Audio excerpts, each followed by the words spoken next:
भर में लोगों से कहना चाहता हूं, come make in India.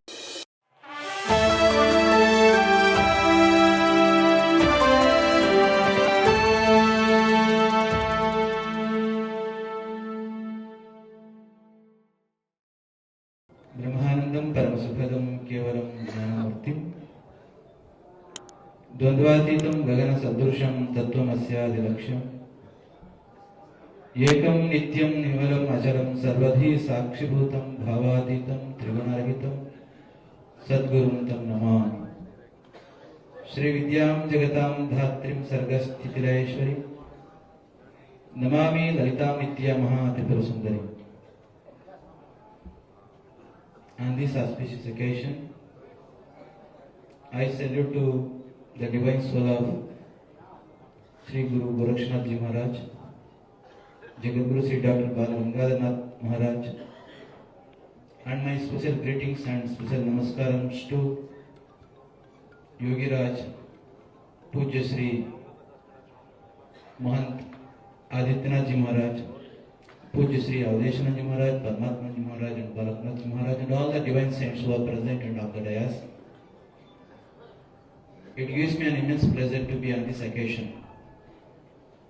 As I have come from Bangalore, Karnataka, I have my own limitation speaking in Hindi. Pujya Maharaj has inspired me to talk in any language which I am quite comfortable. Adi Chunchanagiri, as is known to everybody, it is a Nath Sampradaya matter.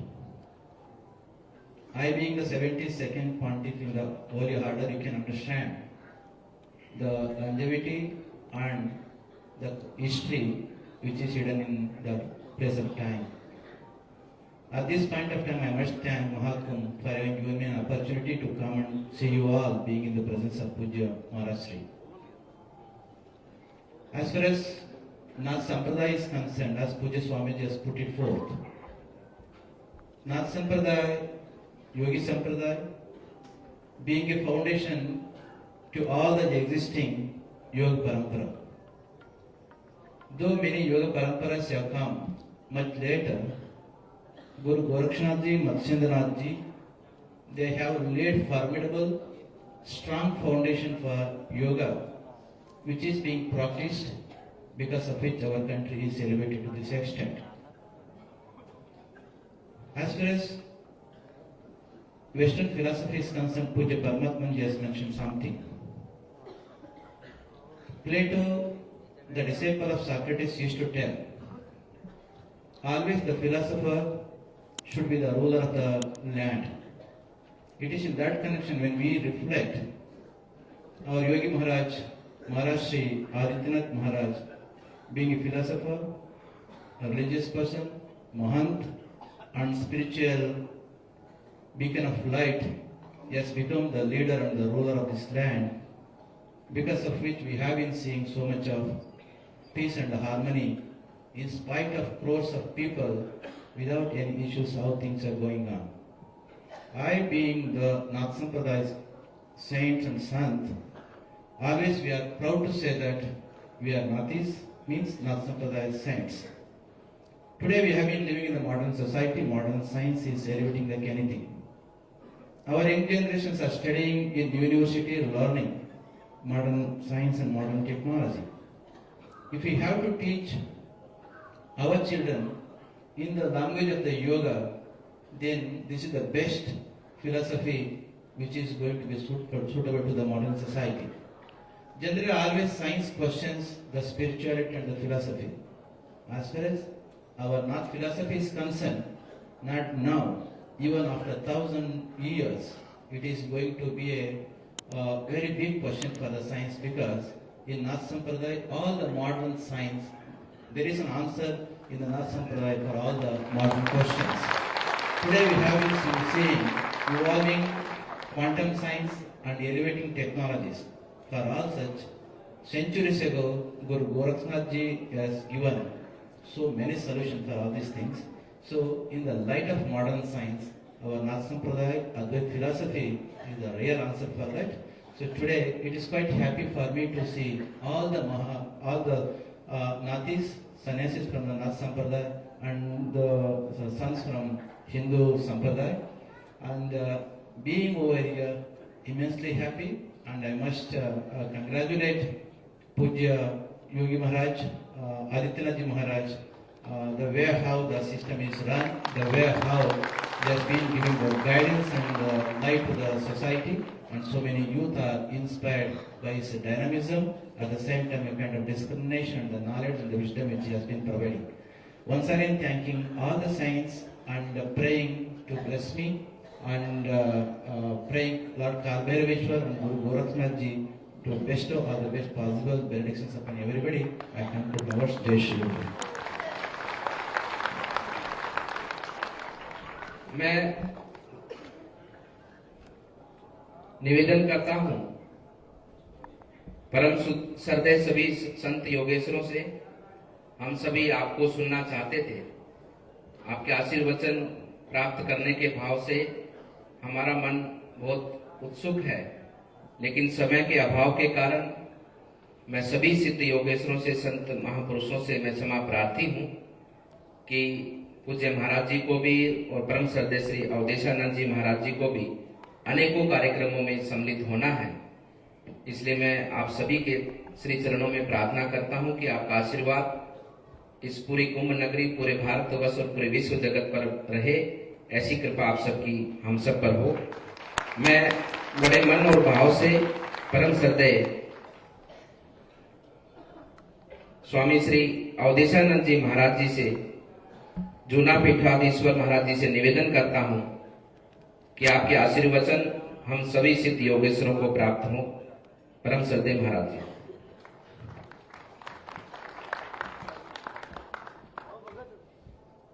Bharat की कालजयी, मृत्युंजयी सनातन धर्म संस्कृति, उसके दिव्य विचार, आर्ष परंपरा और हमारे उच्चतम प्रतिमान जहाँ जीवंत जागृत हैं, ऐसे इस पवित्र महाकुंभ काल में त्रिवेणी के तट पर सिद्ध योगेश्वरों के मध्य, जहाँ तपपूत विविध सिद्धियों को अर्जित कर यहाँ अनेकों सिद्धेश्वर योगेश्वर बैठे हैं, उनके मध्य योगी समुदाय और नाथ संप्रदाय के उज्जवल नक्षत्र, नाथ संप्रदाय की परम विभूति, परम वंदनीय गोरक्ष पीठाधीश्वर पूज्यपाद योगी आदित्यनाथ जी महाराज, मुख्यमंत्री उत्तर प्रदेश सरकार, आदरणीय पूज्य निर्मलानाथ जी महाराज, वंदनीय पूज्य स्वामी परमात्मानंद जी महाराज, वंदनीय पूज्य स्वामी उमेश नाथ जी महाराज, वंदनीय आदरणीय पूज्य स्वामी बालकनाथ दास जी महाराज, हमारे अत्यंत प्रिय पूज्य सतुआ बाबा जी, निर्मलनाथ जी महाराज और अनेक मंचस्थ सिद्ध योगेश्वर परम पूज्य आदरणीय धराचार्य जी महाराज, वंदनीय जगत गुरु रामानुजाचार्य धराचार्य जी महाराज, जैसा कि पूज्य परमात्मानंद जी महाराज ने कहा कि भारतीय संस्कृति पर परोक्ष अपरोक्ष अनेक आक्रमण होते आए हैं। सूचना की तकनीक, संचार की इस क्रांति के युग में अब आक्रमणों का भिन्न रूप है। वह आर्थिक प्रहार है, हमारी संस्कृति मूल्य परंपराओं पर प्रहार है, अलग प्रकार का नैरेटिव्स खड़ा करके अनेक प्रकार की भ्रांतियां, भ्रम पैदा कर हमें विखंडन कैसे हो सके, हम जातियों में बटे रहे, हम में सांप्रदायिक उन्माद रहे, हम एकजुट न हो सके, हमारी एकता, समन्वय, परस्पर प्रीति, मैत्री कैसे विखंडित हो, इस प्रकार के बाहर के बड़े प्रयास हैं। अब तो लगभग ये जग जाहिर है कि डीप स्टेट के अंतर्गत इस देश को डिस्टेबलाइज करने के लिए बाहर की शक्तियां लगी हुई हैं। परम पूज्य योगी जी आदित्यनाथ जी महाराज हमारे सशक्त, समर्थ, अत्यंत सामर्थ्यवान एक शासक सिद्ध हुए। वे और उनकी सारी व्यवस्थाएं इस बात को जानती हैं कि किस प्रकार से डीप स्टेट के अंतर्गत बाहर से धन आ रहा है और उस धन को यहाँ प्रयोग में लाया जा रहा है। एकता और समन्वय का संदेश यहाँ से हमने दिया है। एक अद्भुत बात मुझे महाराज जी ने कही कि विदेशियों ने, जो नॉन हिंदू हैं, उन्होंने यहाँ की भव्यता, दिव्यता, यहाँ का वैभव और यहाँ की उस उत्कृष्टता का प्रदर्शन किया सोशल मीडिया के माध्यम से, अपने वक्तव्यों के माध्यम से, अपने अनुभवों को उन्होंने साझा किया पूरे विश्व पटल पर। ऐसी स्वीकृति कभी देखी नहीं गई कुंभ के लिए। इससे पहले चूंकि मैं तो 40-45 साल से कुंभ देख रहा हूँ, ये मेरा यहाँ का ही एक प्रकार से 7वां-8वां कुंभ है, तो मैं ये निवेदन करना चाह रहा था पूज्य महाराज जी के सानिध्य में कि जिस प्रकार की पोजिशनिंग और जिस प्रकार की यहाँ की व्यवस्थाएं इस बार कुंभ में हुई है, पूरे विश्व को उन्होंने चमत्कृत किया है। हमारे पूज्य आदित्यनाथ जी महाराज गोरक्षपीठाधीश्वर संत हैं, योगी हैं, वे कुशल प्रशासक हैं, एक अद्भुत शासक हैं। मैं इस कुंभ के अवसर पर बहुत आदर के साथ ये कहना चाहता हूं कि वो भारत का भविष्य भी है और भारत का भविष्य होने की दृष्टि से उनकी दृष्टि से कुछ छुपा नहीं है। जिस प्रकार की उनकी इंटेलिजेंस है, जिस प्रकार की आर्थिक ऊंचाइयां उन्होंने अर्जित की है। एक बार उनसे संक्षिप्त भेंट में ये बात पता लगी कि कोरोना काल में प्रत्येक प्रदेश को आर्थिक सहयोग चाहिए था केंद्र सरकार से, और केंद्र ने वह सहयोग किया भी सभी सरकारों को। पर उत्तर प्रदेश सरकार, एकमात्र उत्तर प्रदेश राज्य ऐसा था कि उसने स्वाभिमान, स्वावलंब और अपने आत्मनिर्भरता के आधार पर केंद्र से धन नहीं मांगा। केवल उत्तर प्रदेश के मुख्यमंत्री ऐसे रहे कि सब मुख्यमंत्रियों ने धन मांगा, और उन्होंने अपनी संसाधनों से कोरोना काल जैसी विपत्ति के निराकरण के लिए अपनी सक्षमता दिखाई। मैं पूज्य महाराज जी की बिल्कुल प्रशंसा नहीं कर रहा हूँ, पर हाँ, उनके नेतृत्व में और उनके एक प्रकार से संरक्षण में अब देश पूरे विश्व को नेतृत्व देने के लिए तैयार।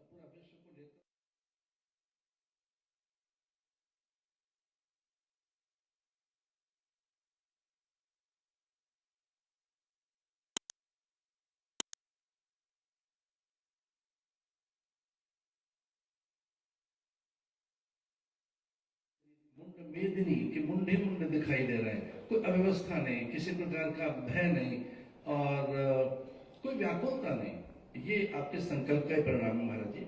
जैसा शासक का संकल्प होता है वैसी ही सिद्धि होती है। आपके पुण्य का परिणाम है, आपके तपस्या का परिणाम है।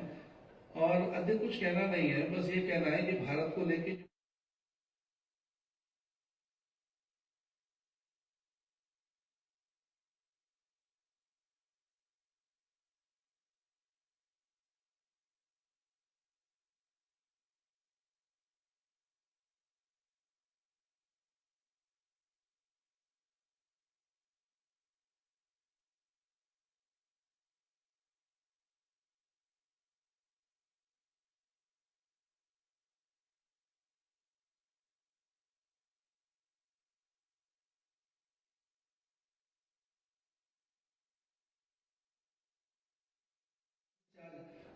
अधिकारों की रक्षा की गई है, जिस ढंग से आज मठ मंदिर सुरक्षित है, जिस ढंग से धार्मिक जगत में कोई अशांति, अव्यवस्था, अराजकता नहीं है, आपके पुण्य, आपकी साधना और आपके संकल्प का परिणाम है।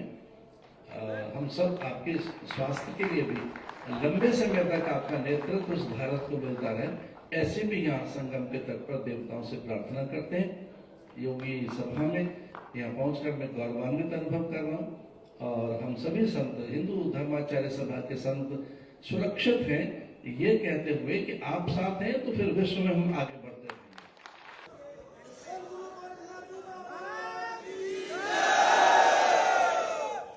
संबोधति गुरु गोरक्षनाथ जी महाराज की,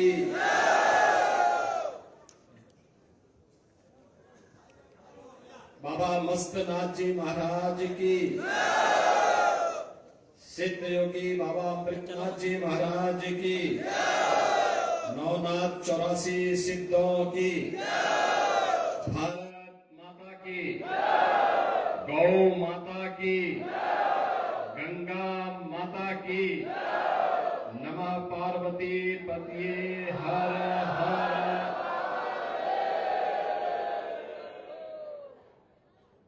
की इस धार्मिक सभा में जो अखिल भारतीय भेक बारा पंथ योगी महासभा के इस शिविर में आयोजित है, यहां पर उपस्थित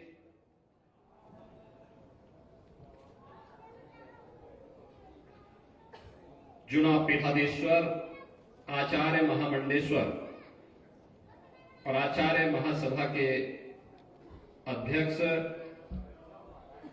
पूज्य संत अवधेशानंद गिरिजी महाराज,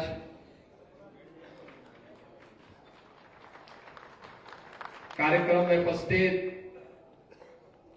पूज्य संत स्वामी परमात्मानंद जी महाराज,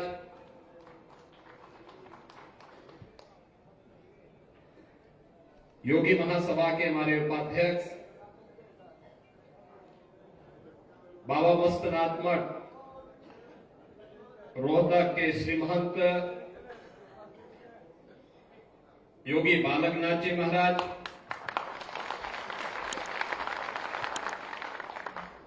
आदि चुनचुनगिरी मठ कर्नाटक से इस आयोजन में उपस्थित पूज्य संत निर्मलानंद नाथ जी महाराज,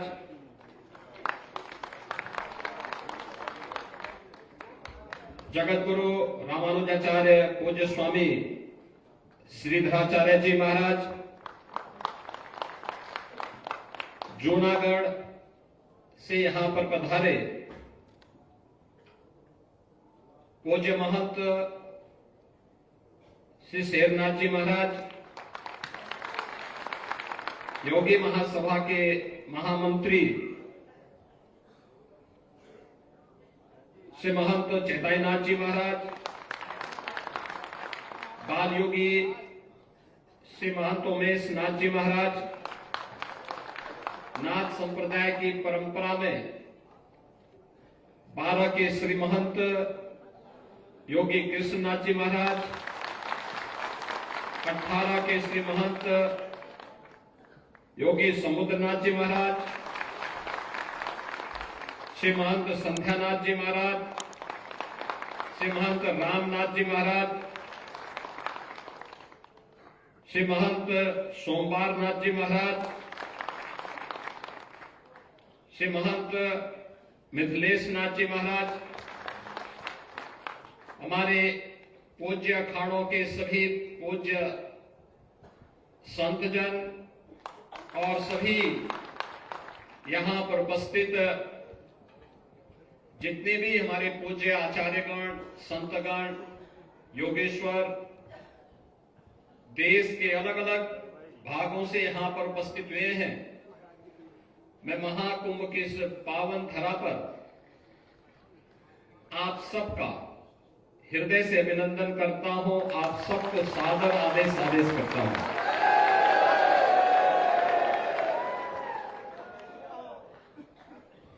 ये हम सबका सौभाग्य है कि इस महाकुंभ के आयोजन के साथ हमें साक्षी बनने का अवसर प्राप्त हो रहा है। मैं भी कुछ देर पहले यहां पर यही बात कह रहा था, जब पूज्य अखाड़ों से आए हुए स्वामी बलराम भारती जी महाराज, स्वामी श्री शंकरानंद सरस्वती जी महाराज, स्वामी श्री सत्यगिरी जी महाराज, स्वामी श्री मुरलीदास जी महाराज, स्वामी श्री राजेंद्र दास जी महाराज, स्वामी श्री दुर्गादास जी महाराज, स्वामी श्री जगतार मुनि जी महाराज, स्वामी श्री देवेंद्र गिरी जी महाराज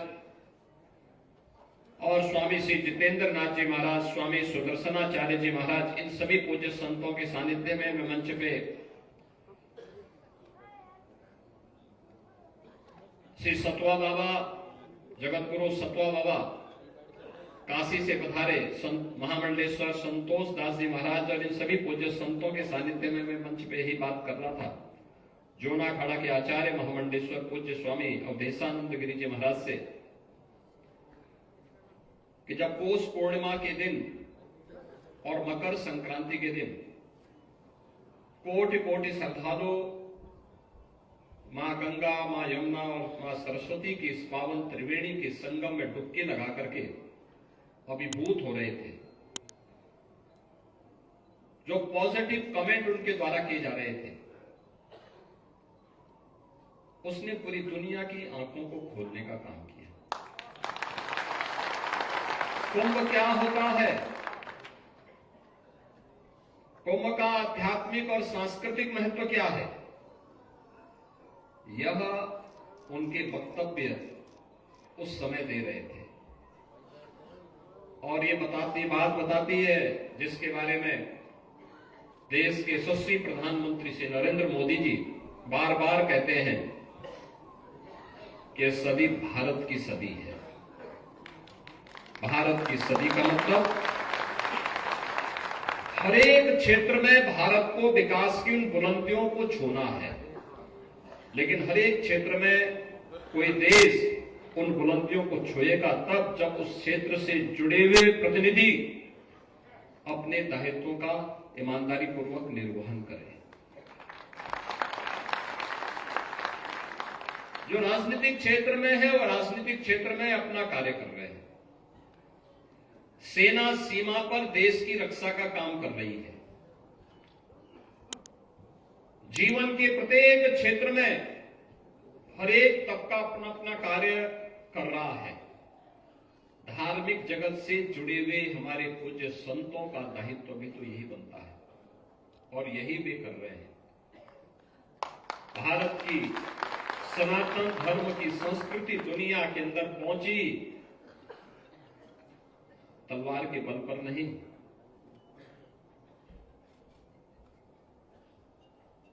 अपने सद्भाव के उपदेश के माध्यम से पहुंची। दक्षिण पूर्व एशिया के तमाम देशों में आप जाएंगे, जहां भी सनातन धर्म पहुंचा है, भारत की सनातन संस्कृति पहुंची है,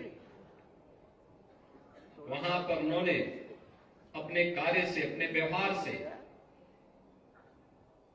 वहां पर भारत के मूल्यों और आदर्शों ने वहां के समुदाय को अपनी ओर आकर्षित किया। सनातन धर्म के मूल्यों के साथ उन्हें जोड़ने का काम किया। आज भी आप दुनिया के अंदर देख सकते हैं, दुनिया के तमाम ऐसे देश हैं जो अहिंदू होने के बावजूद भी जिन्होंने राम की, कृष्ण की या फिर बुद्ध की परंपरा को स्वीकार किया है और बड़े गौरव के साथ उस परंपरा के साथ जुड़ने में अपने आप को गौरवान्वित महसूस करते हैं। आप इंडोनेशिया में चले जाइए, उपासना विधि इस्लाम है, लेकिन कोई उनसे पूछेगा, किसी इंडोनेशिया वासी से कोई पूछेगा कि आपके पूर्वज कौन हैं, तो कहेंगे राम हमारे पूर्वज हैं। आप कंबोडिया में चले जाइए, लाओस में चले जाइए, आप वहां पर जाकर के पूछिए, थाईलैंड में चले जाइए, पूछेंगे कौन है, तो लोग कहेंगे कि हमारे पूर्वज तो बुद्ध थे, महात्मा बुद्ध थे, तो बुद्ध के साथ अपना संपर्क संवाद बनाते हैं। आप दुनिया के अंदर किसी न देश में जाइए, किसी न किसी रूप में भारत के साथ वे जुड़ते हुए दिखाई देते हैं। एक अंधकार का युग था, आज से उभर करके हम लोग फिर आगे बढ़ रहे हैं, लेकिन जितना सकारात्मक माहौल है उतनी ही चुनौतियां भी होती हैं, उतनी ही चुनौतियां भी होती हैं। और याद रखना, कोई भी धर्म, हमें दो चीजों का ध्यान बहुत मजबूती के साथ रखना होगा। सनातन धर्म एक विराट वट वृक्ष है, उसकी तुलना किसी झाड़ और झंकार से नहीं करनी चाहिए, छोटेपन से नहीं करनी चाहिए। दुनिया के अंदर अन्य संप्रदाय हो सकते हैं, पंथ हो सकते हैं, सेक्ट हो सकते हैं, उपासना विधि हो सकती है, धर्म तो एक ही है, वह सनातन धर्म है, यही मानव धर्म है। हमारा खड़दर्शन संप्रदाय भारत के अंदर जन्मी हुई जितनी भी उपासना विधियां हैं, वे पंथ और संप्रदाय की उपासना विधि से भले ही अपने संप्रदाय के साथ जुड़े हुए हों, लेकिन निष्ठा और आत्मा सबकी सनातन धर्म में बसती है। इसीलिए तो हम सब एक साथ यहां बैठे थे, एक साथ बैठे, कोई भेद नहीं। जब हम संत एक साथ मिलते हैं तो ऐसे मिलते हैं जैसे गुरु भाई मिल रहे हो आपस में, कोई भेद नहीं होता। हम लोगों पे भी मैं तो इस चीज को अक्सर देखता हूं कि कभी कोई ऐसी बात आती है, कहीं किसी संत पे संकट आता है, हम उस समय संप्रदाय नहीं देखते कि नाथ संप्रदाय का है या कोई मेरा परिचित संत है। अरे संत है, उस संत तो सनातन धर्म के लिए काम करता है, उसकी उपासना विधि अलग हो सकती है, वो एक दर्शन विशेष को लेकर चल रहा है। सबका उद्देश्य तो एक ही है, एकम सद विप्रा बहुधा वदंती, यही हमारा लक्ष्य है। और इसीलिए महाकुंभ के इस पावन आयोजन के साथ, उसी पवित्रता के साथ हम सबको एक संदेश देना है, देश दुनिया से आए हुए लोगों को देना है। और जो बार बार जिसके बारे में प्रधानमंत्री जी का आग्रह है कि महाकुंभ का संदेश एकता से ही अखंड रहेगा देश। याद रखना, भारत सुरक्षित है तो हम सब सुरक्षित हैं। भारत सुरक्षित है, हर संप्रदाय, हर पंथ सुरक्षित है।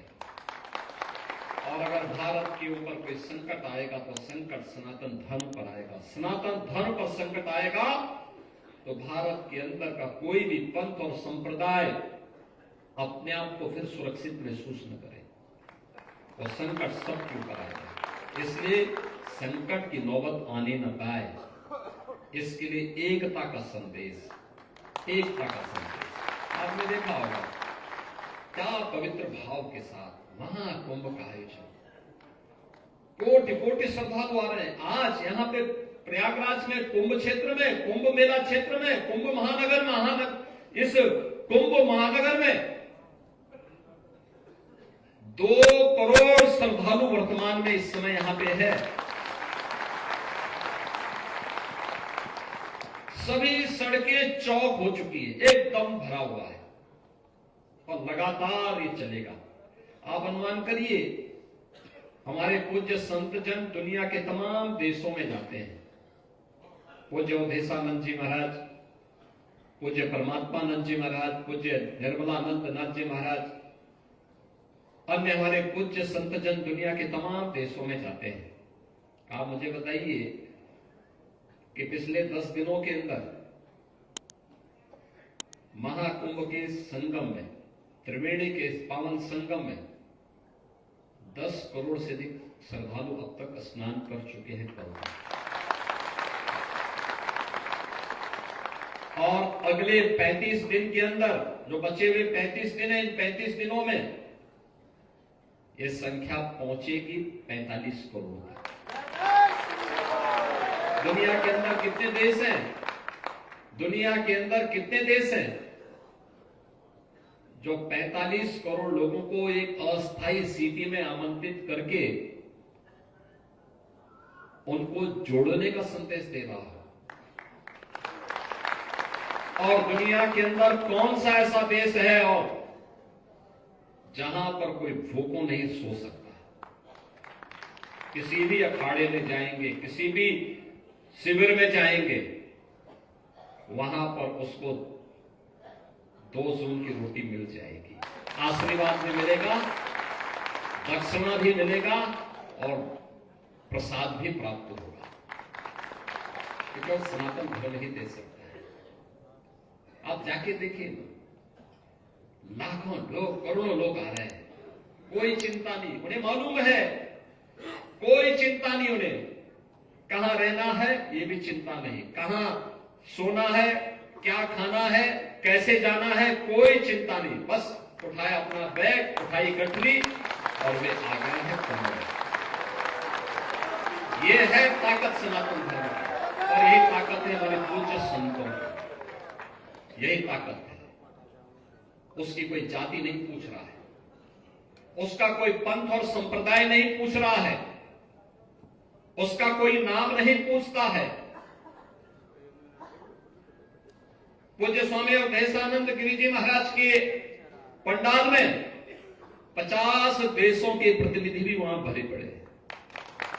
पूरे देशों से, देश दुनिया से लोग आ रहे हैं, अभिभूत हैं देख करके। धार्मिक कार्यक्रम भी चल रहे हैं, सांस्कृतिक कार्यक्रम भी चल रहे हैं, अलग अलग प्रकार के आयोजन एक साथ आयोजित हो रहे हैं, अभिभूत करने वाला। आप देख रहे हैं पूरे कुंभ क्षेत्र में, पूरे कुंभ क्षेत्र में।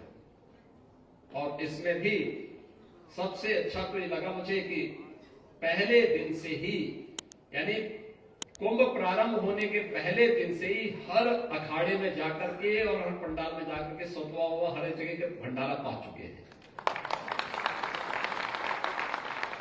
हर एक जगह का। मैंने उनको कहा कुंभ के बाद कम से कम आपको 1 महीने का व्रत रखना चाहिए।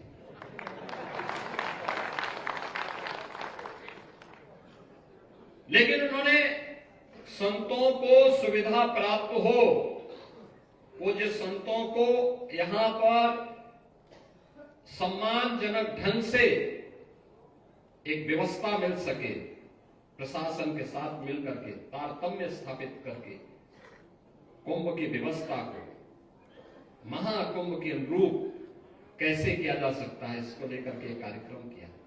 और मुझे बहुत अच्छा लगा कि इतनी बड़ी संख्या में योगेश्वरों और पूज्य संतों के दर्शन हो रहे हैं। इतनी बड़ी संख्या देश से। सामान्यतः हमारे यहाँ भंडारे के कार्यक्रम चलते हैं, हम लोग जाते हैं कार्यक्रमों में, कभी कभी जाने का अवसर प्राप्त होता है। उस समय पूज्य संतों के दर्शन होते हैं, लेकिन पूरे देश भर से एक साथ एक स्थान पर इकट्ठे होकर के हम लोग दर्शन कर सकें, यह अनुभूति। और फिर भारत सनातन धर्म के हर संप्रदाय के, हर पंथ और संप्रदाय से जुड़े हुए आप देख रहे होंगे, इसमें शैव भी हैं, वैष्णव भी हैं, शाक्त परंपरा के भी हैं, तांत्रिक परंपरा से भी जुड़े हुए लोग हैं, रविदासी परंपरा से हैं, कबीर पंथी से परंपरा में, रैदासी परंपरा से जुड़े हुए हैं, दादू पंथी से जुड़े हुए, हर एक पंथ और उपासना विधि से जुड़े हुए लोग एक साथ एक मंच पर, एक स्थल पर एकत्र होकर के सबका ध्येय एक ही है, महाकुंभ के साथ जुड़ करके न केवल पुण्य के भागीदार बने, बल्कि यहां का संदेश देश और दुनिया तक हम पहुंचाएं। और याद रखना है, कुंभ का संदेश एक ही है, हम पुण्य के भागीदार बनेंगे। जो आएगा डुबकी लगाएगा और पुण्य का भागीदार बनेगा। यहां हमारी आत्मा की संतुष्टि के लिए, आत्मा के आनंद के लिए यह एक अच्छा उपाय है, अच्छा एक माध्यम है। हमारे पूर्वजों ने, ऋषि परंपरा ने ये सारी व्यवस्था बनाई है, लेकिन संदेश देश के लिए एक ही होना है, और वह है जो आदरणीय प्रधानमंत्री जी ने कहा है कि महाकुंभ का संदेश एकता से ही अखंड रहेगा। ये देश उस एकता को खंडित नहीं होने देगा। देश की एकता को, समाज की एकता को कहीं भी खंडित न होने दें। जो लोग हमें जाति के नाम पे बांट रहे हैं, क्षेत्र और भाषा के नाम पे बांटने का काम कर रहे हैं, उन लोगों के किसी षड्यंत्र में हमारे पूज्य संतों को नहीं पड़ना है, कभी नहीं पड़ना है, कभी नहीं पड़ना है। कोई ऐसी नकारात्मक टिप्पणी हम लोग अपने स्तर पर न करें। याद करना कितना अच्छा अवसर है, 2025 की शुरुआत में महाकुंभ का यह भव्य आयोजन। इससे पहले 2024 के जनवरी माह में 500 वर्षों का इंतजार समाप्त करके अयोध्या में प्रभु श्री राम का भव्य मंदिर।